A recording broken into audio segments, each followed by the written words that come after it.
Russia Ukraine యుద్ధానికి దాదాపు 4 ఏళ్లు. శాంతి ఒప్పందానికి అమెరికా తీవ్రస్థాయిలో ప్రయత్నిస్తున్న పోరు కొనసాగుతూనే ఉంది.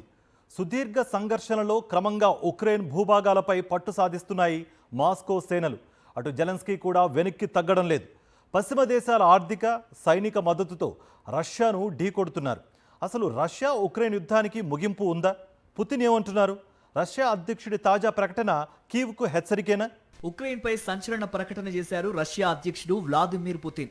యుద్ధంలో తమదే విజయమని, ఉక్రెయిన్లో ఆశించిన సైనిక లక్ష్యాలను సాధిస్తామన్న నమ్మకం ఉందని స్పష్టం చేశారు. యుద్ధ క్షేత్రంలో ఇప్పటికే వ్యూహాత్మకంగా పైచేయి సాధించాయని, ఈ ఏడాది చివరి నాటికి మరిన్ని ప్రాంతాలను కైవసం చేసుకుంటాయని ధీమా వ్యక్తం చేశారు. ఉక్రెయిన్ పైకి రష్యా దండెత్తి దాదాపు 4 ఏళ్లు అవుతున్న సందర్భంగా పుతిన్ ఈ వ్యాఖ్యలు చేశారు.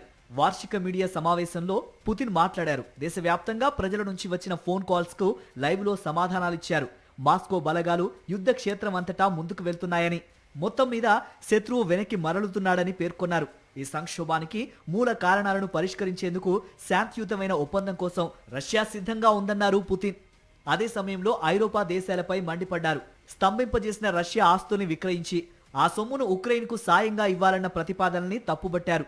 దీనిని పశ్చిమ దేశాలు సాగిస్తున్న దోపిడీగా అభివర్ణించారు పుతిన్. రష్యా ప్రయోజనాల విషయంలో వెనక్కి తగ్గే ప్రసక్తే లేదని స్పష్టం చేశారు. 2022 ఫిబ్రవరిలో ఉక్రెయిన్పై ప్రత్యేక సైనిక చర్యను ప్రారంభించింది రష్యా.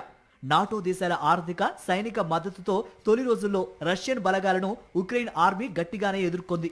అయితే సుదీర్ఘ యుద్ధంలో భారీ రష్యా ఆర్మీ అధునాతన ఆయుధ సంపత్తి ముందు కీవ్ తలవంచక తప్పలేదు. దీంతో మరింత సాయం కోసం మిత్ర దేశాలను అభ్యర్థిస్తున్నారు ఉక్రెయిన్ అధ్యక్షుడు జెలెన్స్కీ. ఉక్రెయిన్కు సైనిక ఆర్థిక అవసరాల కోసం వడ్డీ లేని రుణాన్ని అందించడానికి యూరోపియన్ యూనియన్ అంగీకరించింది. 2026-27 సంవత్సరానికి ఉక్రెయిన్కు 90 బిలియన్ యూరోల సాయం చేసేందుకు EU కట్టుబడి ఉందని కౌన్సిల్ అధ్యక్షుడు ఆంటోనియో కోస్టా తెలిపారు.